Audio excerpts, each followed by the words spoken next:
What's up, guys? Welcome to another episode of the Scotland series.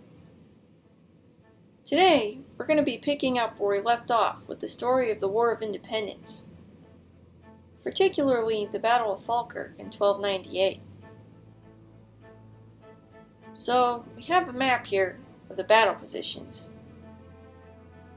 The blue guys are the Scots, under William Wallace, and the red guys are the English, under King Edward.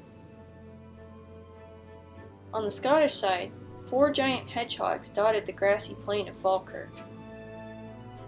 Deadly hedgehogs made of hundreds of determined men with pikes. The Skiltrons. Between them stood groups of archers, their bows strung and quivers full, awaiting the command of John Stuart, the younger brother of the James, of whom we have already heard so much. And behind this stalwart line, the cavalry stood in array, 500 strong. William Wallace urged his men to valor as the English cavalry began to skirt around the marsh between the two armies. "I have brought you to the ring. Dance if you can!" But courage doesn't always win battles. The mounted knights proved too strong for the Scottish horsemen, and soon sent them scattering away into the Caerlaverock wood just behind, leaving all their footmen with no protection. The archers took the first real brunt of the charging ranks of steel. Once their bows were discharged, they were powerless to withstand the mounted knights, and were cut down by the hundreds. The brave Stuart stood with them to the last. When he was struck down, his followers rallied around his body, and fell to a man there with him. It was only the Skiltrons which were left to oppose the enemy then. Again and again the English pounded against those lethal man-made hedgehogs, but their efforts brought them only pain and death. King Edward called his horsemen back. He knew better than to waste them on such a futile errand. He was not called one of the greatest generals of that time for nothing.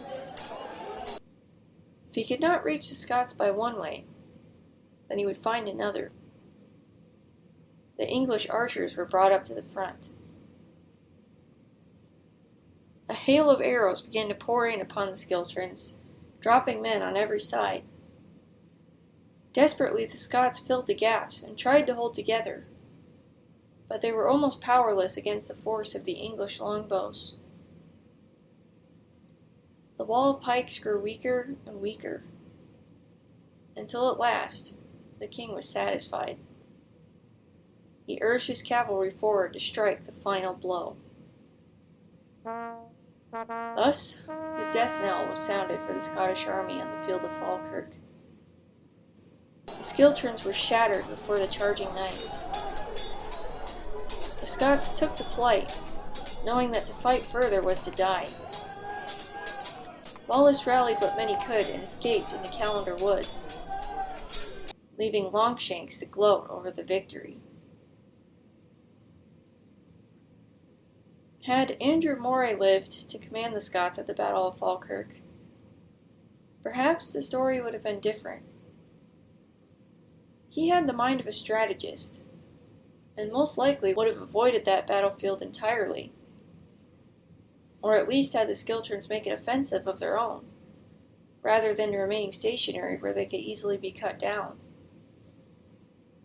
Yet, as it is, this day will always be remembered as a dark one in Scotland.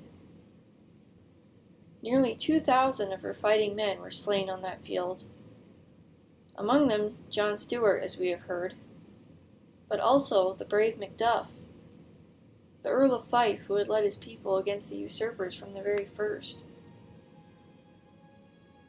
It was also a heavy personal blow for Wallace in particular. Not only was it the first defeat that he had ever suffered as a leader, but the worst of it was that it brought the death of John Graham, one of his closest friends. Wallace was so deeply upset by what had happened that he resigned his position as Guardian of Scotland.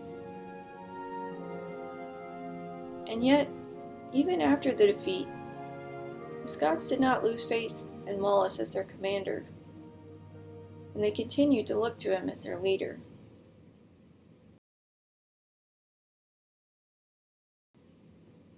And things were not all well for the English, though they may have claimed the victory.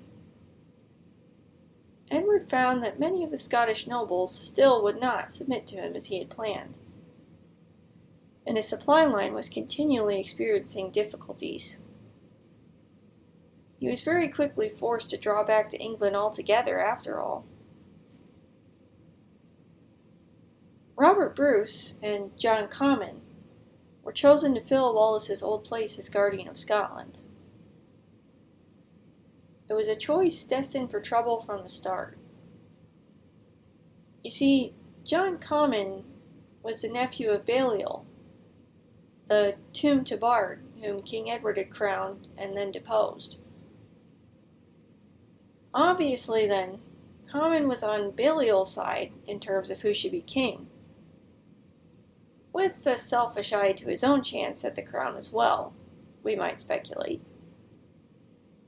To pair him with Bruce, the arch-contestant for the kingdom, could only mean conflict. And there was. At one meeting, an argument broke out between them, and apparently grew so heated that Comyn lunged at Bruce and took him by the throat.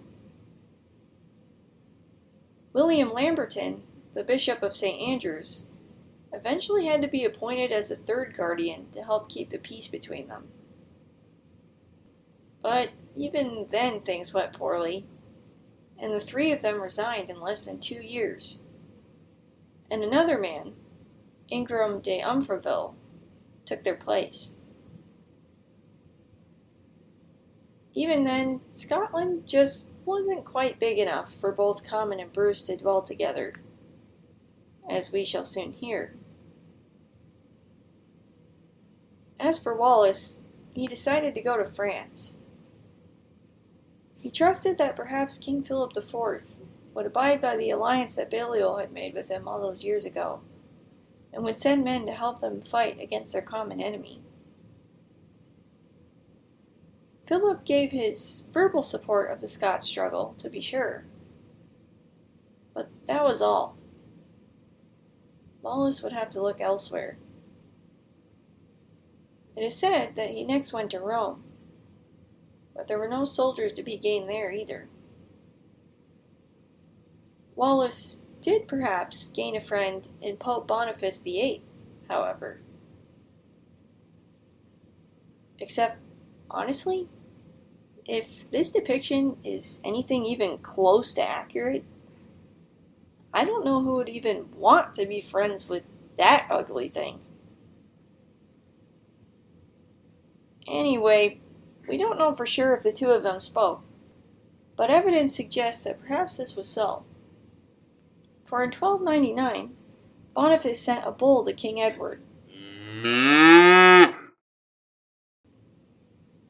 No, not that kind of bull. That kind of bull. It's a formal letter. This letter summoned Edward to cease his warring against the Scots and make peace with them. It fell on deaf ears, as you may imagine. Edward was not about to curb his ambitions for some high and lofty churchman's sake. That very winter, he again called his barons to prepare for a fresh invasion. 1300 marked the third time that English troops came tramping into the glens of Scotland. But there was no more success to this invasion than there had been to the last one. Caerlaverock Castle was the only prize of theirs worth mentioning. There were some small fights here and there, but nothing like Longshanks had been hoping for. and Boniface had sent another letter chiding him and pestering him to make amends. Exasperated, he called for a truce in October. But it wasn't on the Pope's account. Edward had no intention of a lasting peace. It was only to buy himself some time to make new plans.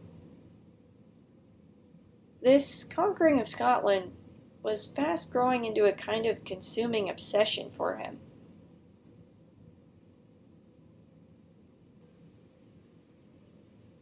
So, since we're on the subject of the Battle of Falkirk, I just wanted to cover a common error that is often included in the retelling of this event. It is often said that John Comyn was the commander of the Scottish cavalry that day, and that instead of the English chasing them off, Comyn deliberately turned and rode off without a single blow being struck. Just to be evil, basically.